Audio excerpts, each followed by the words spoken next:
Slight said he's heaven sent. Third person omnipotent. Great words, no difference. I don't rap, I make art. Bird need a race car. This ain't for the faint heart. Above clouds like Game Star.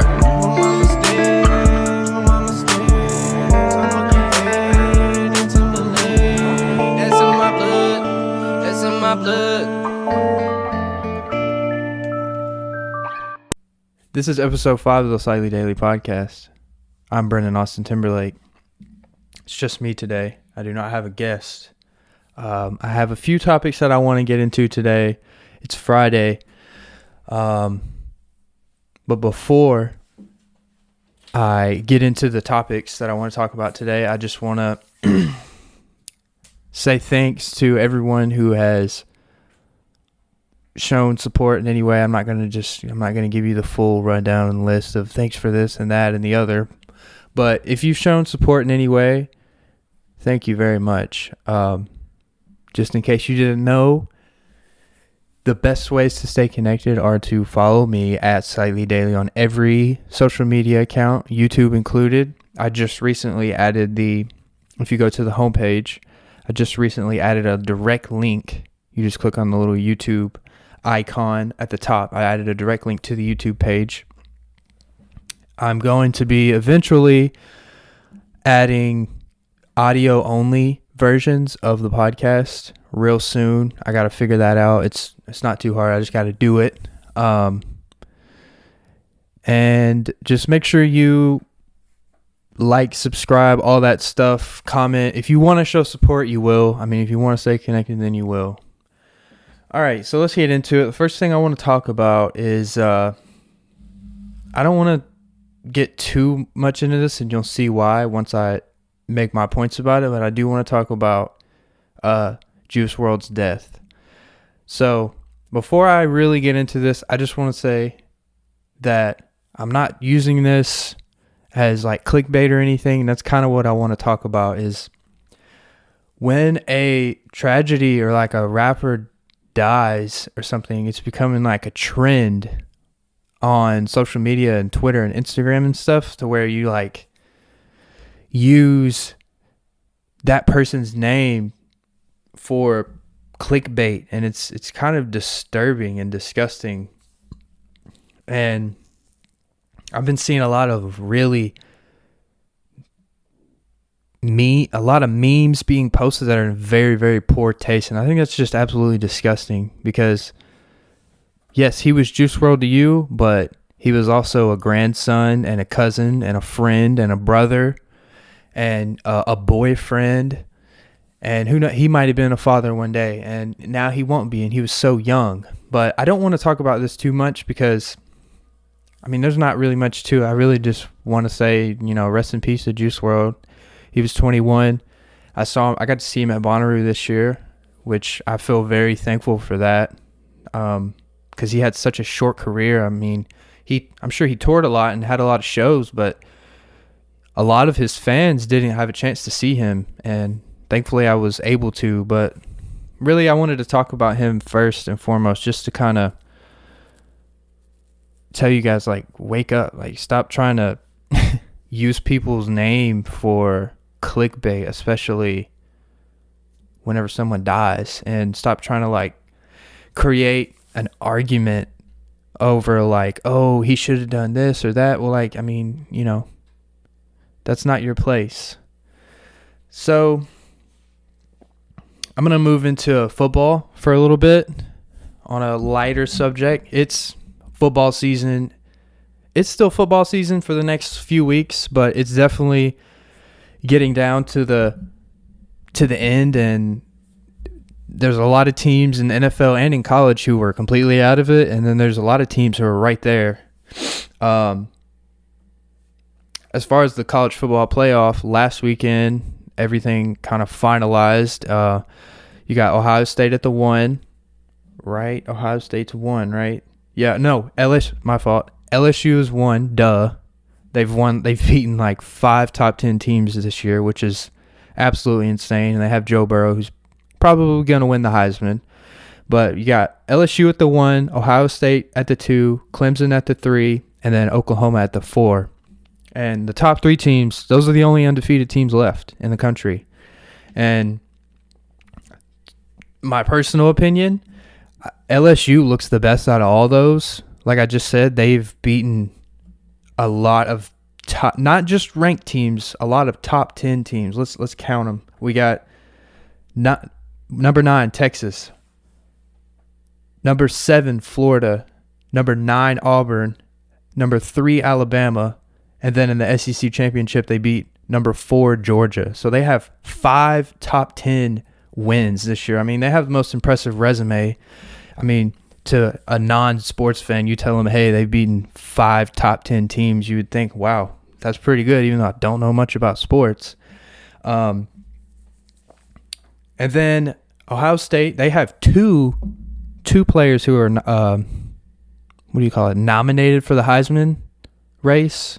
They got Chase Young, who's a defensive end, and quarterback Justin Fields, who is a Georgia transfer. It's kind of funny how these quarterbacks, it's like been crazy how they keep transferring and stuff. Like Joe Burrow was originally at Ohio State, and then he transferred to LSU. Justin Fields, Ohio State's quarterback, was at Georgia. It's crazy. And then also Oklahoma's quarterback was at Alabama at one point, Jalen Hurts. And now, I mean, three of those quarterbacks that I just told you about, they're all in the college football playoff. But for the first matchup, you got LSU and Oklahoma. I mean, I think that as far as the college football playoff goes, they're going to be good games either way.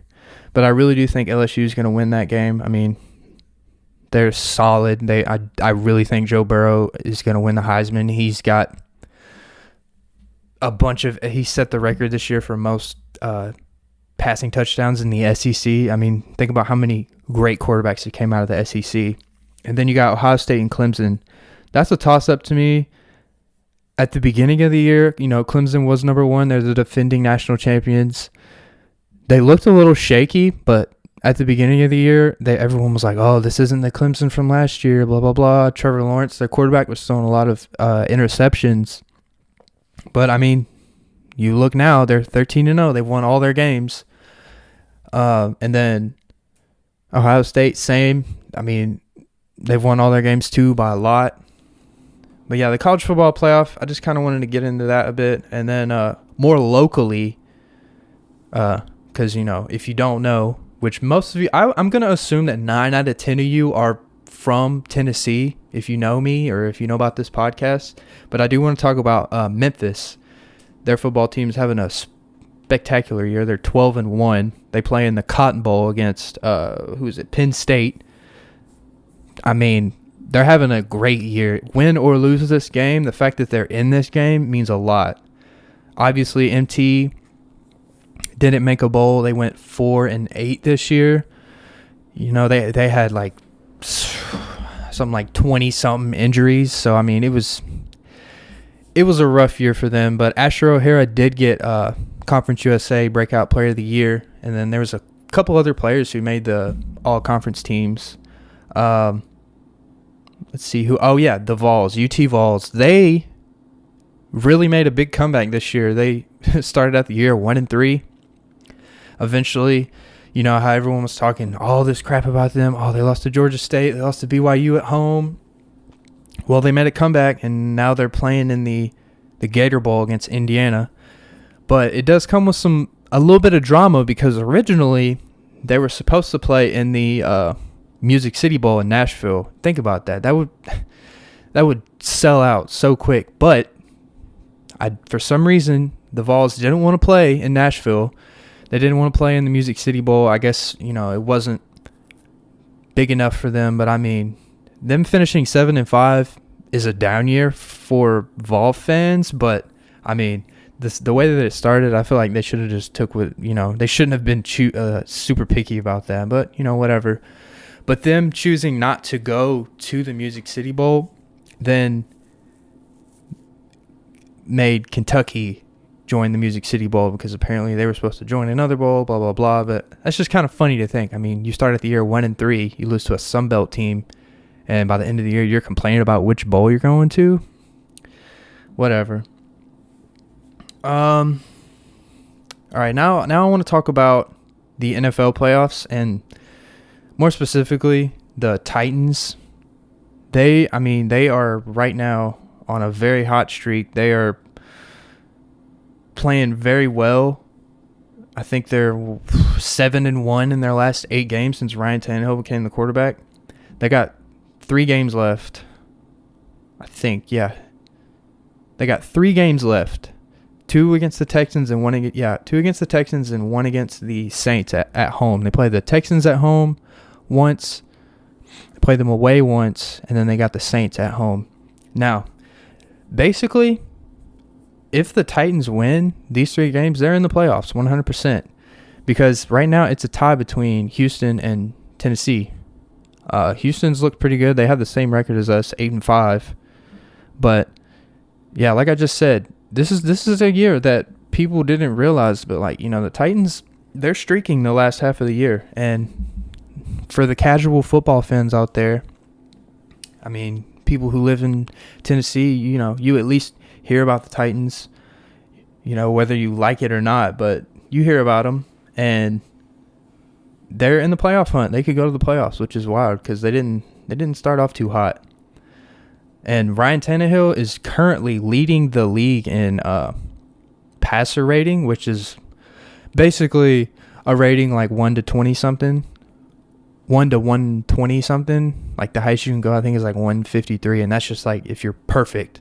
He's like leading the league at like 120 something, which is great. And so basically that means that right now, Ryan Tannehill is playing better than Lamar Jackson, who is probably going to win the MVP. Just saying.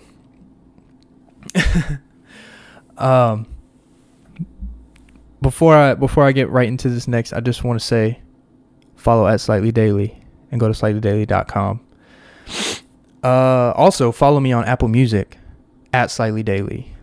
Look me up. I just made a cuddle season playlist, whatever you want to call it, for you and your boo.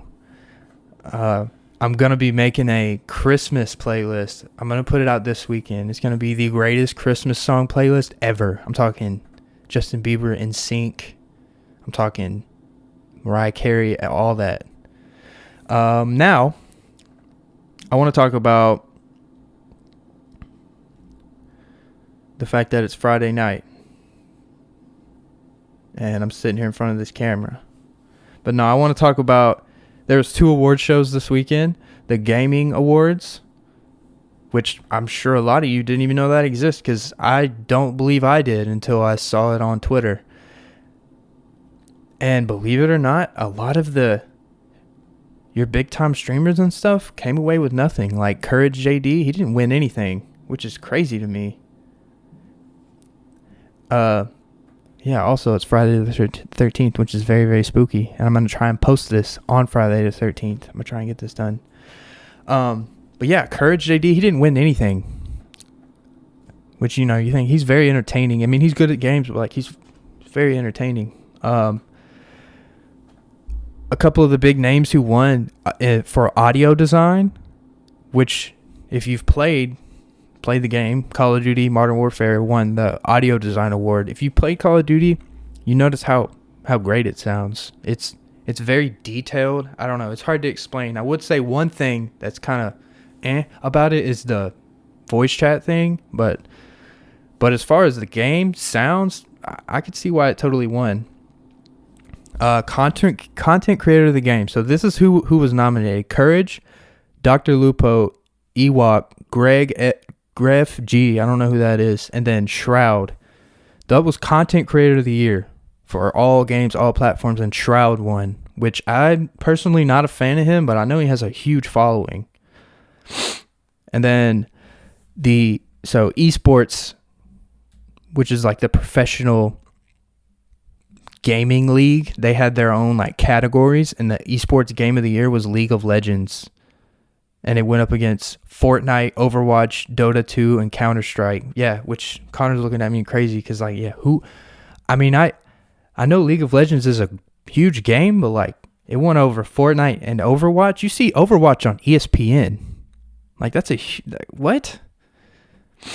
And as far as esports player of the year, Booga won, who was the Fortnite World Cup champion, solo World Cup champion. He's like 16. You know, that's just another award that he won. Devin's going to love this. The best fighting game was Super Smash Bros. Ultimate. It went against Jump Force, Dead or Alive 6, Mortal Kombat 11, and Samurai Showdown. Which is crazy. Super Smash Bros. Is still out here winning awards and still out here breaking records 20, 30 years later. And this is also pretty relevant. Death Stranding won the best game direction, which in other words would be like best direction, best story line. I haven't played it yet, but it looks super, super cool. And also, Call of Duty also won best mobile game. How many of you still play mobile games? What was the last mobile game you played? I can't even think of mine. Tweet me the last mobile game that you played. Multiplayer. The games that were up for best multiplayer game was Apex, Borderlands, Call of Duty, obviously, Tetris 99. Now, I haven't played Tetris 99, but I was a big Tetris fan back in the day, and it looks super cool. Like, you would think, whoa, like, what else could they do? It's Tetris. How else? What other feature could they add to Tetris 99? But check it out. It's really cool. And then the other game was the new Tom Clancy game, and Apex Legends beat all of them. I liked Apex Legends, but it's one of those games where it's like you kind of play it whenever you're like you're mad about dying so much on Fortnite. Like, I deleted it from my game whenever Call of Duty came out, but like Apex Legends was one of those, it's okay. It's not great, but like it's alright. Fortnite did win best ongoing game, which, I mean, come on, Fortnite, you can't expect it to not just win anything. It's such a big game. Even though there's not a lot of people watching it today, it's still a huge game. I mean, it's one of those games where people who have played it before, who don't play it now, they at least know how to play the game, and it's one of those games you can always kind of just pick up. Not like other games, like, for example, like 2K or FIFA. You're going to play it whenever you buy it. Like, you're going to play that year's version of it, and then once the next year hits, like, that's it. You're either going to get the new one or you're not going to play FIFA or 2K no more. It's simply how it is. Now, I want to talk to you guys about the Streamy Awards. For those who don't know, the Streamy Awards is basically an award show. I mean, it's kind of obvious, but it's an award show for YouTube content creators. People like, I mean, your favorite YouTubers. I don't really want to spoil too much, but Creator of the Year, Shane Dawson. He went up against the Dolan twins, David Dobrik. I love David Dobrik. I was just talking about him today, actually. He's just such a genuine guy. I mean, come on. And his YouTube channel is just, it's great. And then also Ninja was in there, which you think about it, you're like, well, is he technically a YouTuber? And he's like, he's getting into more vlogs and stuff now, so I guess so, yeah. But Shane Dawson won, which is insane because he's been on YouTube for like 12 years or something, like ever since YouTube started. Let's see. And then he also won best documentary for the truth about TanaCon. If you haven't heard about that, you're not missing nothing. It's just some ignorant bullshit drama, which is all his channel is. But that documentary is huge. He goes into like a lot of detail about the most fringe things. But David Dobrik did win an award for first person, which I'm guessing is like which is like first person vlogging, which makes total sense because, I mean, he's just such a people person. And yeah, just to remind you guys, this is the Streamy Awards. It's actually the YouTube Streamy Awards. And I'm not sure how many years they've done this, but yeah. Let's see, non-fiction series. How many people have watched the Hot Ones series on YouTube? That won best non-fiction series, which is, that's solid content, I would say. It's entertaining. It's kind of funny seeing like these celebrities and stuff in like kind of uncomfortable positions. It's an interesting way of interviewing people instead of just sitting in front of a camera and just being like, so how did you get started in music? You're like, no, you're eating hot chicken wings together, and like you're kind of, it's just different. It's entertaining. All right. I know there's at least one or two people who are going to care about this, but best beauty content creator on YouTube was James Charles. He beat Jeffree Star and Patrick Star and a couple other people who I don't know, but that's insane to me. I mean, I guess he is very, very popular, but James Charles, he's personally not my favorite, which I'm not really into the beauty glam community, but my girlfriend is. I'm sure all girls are, which is, I don't know. It just comes up on your timeline. He's like a celebrity now, but yeah. What do you guys think about the beauty community on YouTube? Tweet me. And best gaming channel is Ninja. He beat Typical Gamer, Preston Plays, Mark Plyer. How do you say that guy's name? I see him everywhere. If you saw his face, you would know who he is if you're a gamer. And then FaZe Clan. Ninja by himself beat all of FaZe Clan. That's insane. And notice how he keeps being nominated for all these awards in the gaming awards and the Streamy awards. Let's see if any of these are worth note. Ninja also won best live streamer.